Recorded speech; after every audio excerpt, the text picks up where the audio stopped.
Short से medium term के अंदर, चंद माह के अंदर अगर ये चीजें ईरान से सैंक्शंस हट जाती हैं तो ईरान भी मजीद अपना ऑयल पंप करेगा।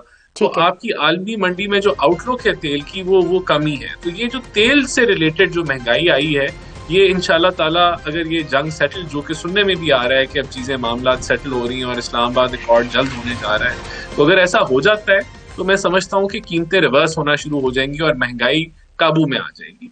उससे पहले आप जानती हैं कि इस जंग से पहले जो महंगाई है वो काबू में थी और उस तरीके से इन्फ्लेशन को सिंगल डिजिट पे लाया गया और बड़ा अच्छा काबू पा लिया गया। यानी आवाम को ये आप खुशखबरी दे सकते हैं कि जिस शरह के साथ जो है, क्योंकि होता ये है कि जिस शरह से महंगाई में इजाफा होता है, चीज़ों की कीमतें जो हैं वो बढ़ती हैं, किराए बढ़ते हैं, बाकी ज़ाहिर आम आदमी का तो इन सारी चीज़ों के साथ एक ताल्लुक है, वो क्या कम भी होगा उसी शरह के साथ?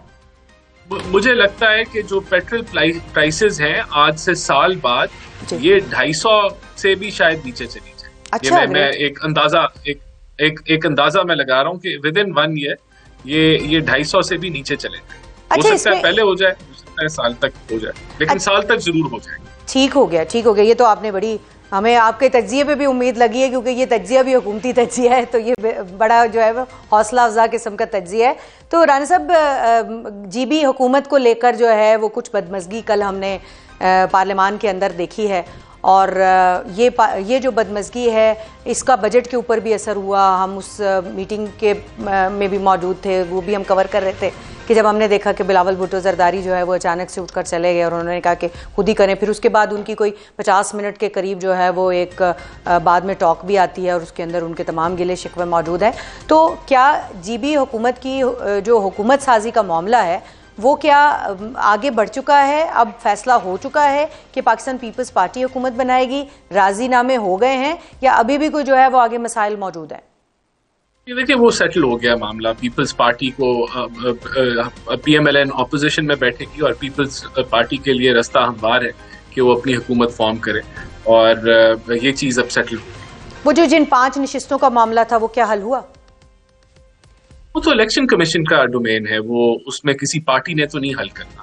वो तो इलेक्शन कमीशन ने वहाँ उन पोलिंग स्टेशंस के ऊपर इलेक्शन कंडक्ट कराना है और फिर जो नतीजे आएंगे उसके मुताबिक चीज़ों को देखा जाएगा। लेकिन ये हतमी फैसला जो है वो अब तक PMLN ने ले लिया है कि वो अपोजिशन में बैठे। ठीक हो गया। ये तो जाहिर है इस्तेहकाम, क्योंकि बजट आया है और उसके साथ एक मौशी इस्तेहकाम का, सियासी इस्तेहकाम के साथ जो चोली दामन का साथ है, ये पॉलिसीज़ का तसलसल जो है ये बड़ी एक रिक्वायरमेंट होती है किसी भी जगह पे जो है वो तरक्की के लिए, खुशहाली के लिए। तो फरहान साहब, ये जो पॉलिसीज़ का तसलसल अभी आपको दिखाई दे रहा है गुज़श्ता कुछ अरसे से, आपको लग रहा है कि ये मामलात आगे बेहतरी की तरफ जाएंगे या अभी भी चैलेंजेस मौजूद हैं? जी, बहुत शुक्रिया। एक तो मैं ये कहता चलूँ कि ये जो सियासी राजीनामे की आपने बात की है, सियासत में राजीनामों का कभी पता नहीं चलता, कम से कम तारीख हमें आती है। तो आगे जाके देखते हैं, बहरहाल दुआ करनी चाहिए मुल्क के लिए खैर और बेहतरी हो। अब जहाँ तक पॉलिसीज़ का ताल्लुक है पाकिस्तान की, ठीक है मसाइल ईरान की जंग की वजह से बहुत ज़्यादा बढ़े हैं, लेकिन ईरान की जंग से पहले भी जो हुकूमत जिस किस्म की तस्वीर पेश कर रही थी उसका ताल्लुक यानी वो कंफर्म नहीं हो रही थी अवामी सतह पे, मसाइल बहुत ज़्यादा थे।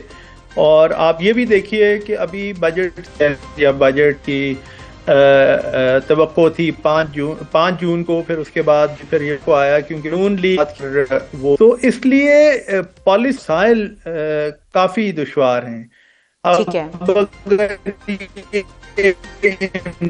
ईरान की जंग सेटल लिए है तो फिर भी हम देखेंगे कि वो उसका एक तो उसका इम्पैक्ट बदकिस्मती से जो सूरत हाल सामने आई है वो ये है कि इजराइल ज़रूरी नहीं है कि अमेरिका के भी काबू में हो। बहुत अरसे तक लोग कहते रहे कि इजराइल तो अमेरिका के काबू में है, लेकिन अब ऐसा नज़र नहीं आता। जो हालिया महीनों में हमने जो पैटर्न देखा है, ठीक है, वो एक बहुत बड़ा सवालिया निशान है। और फिर पाकिस्तान के अपने जो बड़े चैलेंज उनके नतीजे में क्या होता है, ये बहुत बड़ा सवाल है। तो आपको लग रहा है कि ये जो अभी जो जिसकी तरफ राना साहब भी निशानदेही कर रहे थे कि ईरान अमेरिका मामलात जो हैं वो आगे तेज़ी के साथ बढ़ रहे हैं और इसमें पाकिस्तान का एक बड़ा कलीदी किरदार है, अब माहदे के ऊपर दस्तखत होने की बातें और फिर उसकी निटी ग्रिटीज़ तय होने की बातें और उस पर अमल दरामद होने की बातें जो हैं वो शुरू हो चुकी हैं। और अब क्योंकि सदर डोनाल्ड ट्रंप और ईरान की जो हुकूमत है उनकी जानिब से बराह रास्त खुद ये बात का ऐलान किया गया है, तो आपको लग रहा है कि वो जो एक खित्ते के अंदर इस्तेहकाम है, अमन है, उसके असरात जो हैं वो पाकिस्तान की मईशत के ऊपर बड़ी तेज़ी के साथ नजर आएंगे?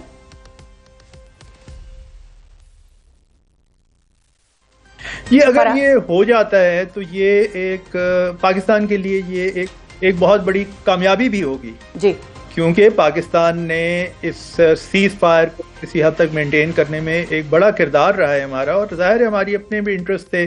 अगर ये जंग वाकई ख़त्म हो जाती है तो हमें खुदा का शुक्र करना चाहिए, और इसका जो फॉल आउट हमारे ऊपर जिसका डर था माशी भी और दूसरी तरह भी, क्योंकि ईरान हमारा हमसाया मुल्क है, तो वो उसमें उस खदशे में कुछ कमी आएगी, वो तो अपनी जगह पे है।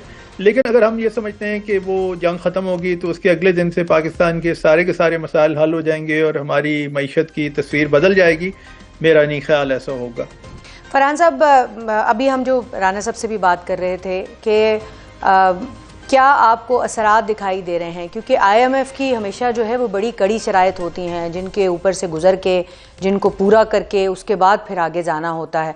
अभी हम आवाम के अंदर मौजूद थे, जब आवाम से बात करते हैं तो आवाम इस बात के ऊपर खासी जो है वो शाकी दिखाई देती है, डरी हुई दिखाई देती है, और उसको इस बजट से कोई दिलचस्पी इसलिए नहीं है कि उनका ये ख्याल है कि हर हफ्ते बजट आ जाता है, हर 10 दिन के बाद बजट आ जाता है, महंगाई जो है वो हर हफ्ते उसकी शरह में इजाफा हो रहा है, तो फिर इस बजट के साथ उनकी उतनी तवक्कुआत नहीं है। तो आपको क्या लगता है कि आवाम की ये जो एक बेतमादी है ये किसी तौर दूर हो सकती है? देखिए, जो सरकार वक्त है वो माजी तो नहीं बदल सकती, कोई भी माजी नहीं बदल सकता, लेकिन हाल और मुस्तकबिल ज़रूर बदल सकते हैं। ये जो एक तारीख रही है मिनी बजट्स की, इससे हमें निकल कर कुछ ठोस फैसले करके आगे चलना चाहिए। मुल्क में वाकई जो इस्लाहात की ज़रूरत है और जो इस्लाहात अब भी मौसर हो चुकी हैं उन पे काम करने की ज़रूरत है, बड़ी तेज़ी से काम करने की ज़रूरत है। जितना जल्दी हम मुल्क की मुख्तलिफ अहम शोबों में इस्लाहात करेंगे, मसलन टैक्स के निज़ाम में इस्लाहात की ज़रूरत है, इसी तरह जो हुकूमत की तहवील में जो कंपनीज़ हैं उनकी इस्लाहात और फिर उन्हें उनकी निजकारी, इसकी बातें तो बहुत अरसे से हो रही हैं लेकिन ऐसा मजमूई तौर पे हुआ नहीं। और देखिए ना, इस माजी का ये जो बल्कि मौजूदा माली साल में PIA की प्राइवेटाइजेशन हुई, उस पर आज तक सवाल आते हैं। तो किसी ना किसी तरह हमें मुल्क के तौर पे मिनहैसुल मुल्क और मिनहैसुल कौम इस तमाम के तमाम तनाज़े से निकल कर और कुछ ठोस फैसले करने की ज़रूरत है। ठोस फैसले करने होंगे, बड़े दो टोक जो हैं वो फैसले करने होंगे। आपका फरहान साहब बहुत बहुत शुक्रिया। सदराना एहसान अफजल साहब हमारे साथ मौजूद थे, सरदार ताहिर साहब मौजूद थे, आप तमाम मेहमानों का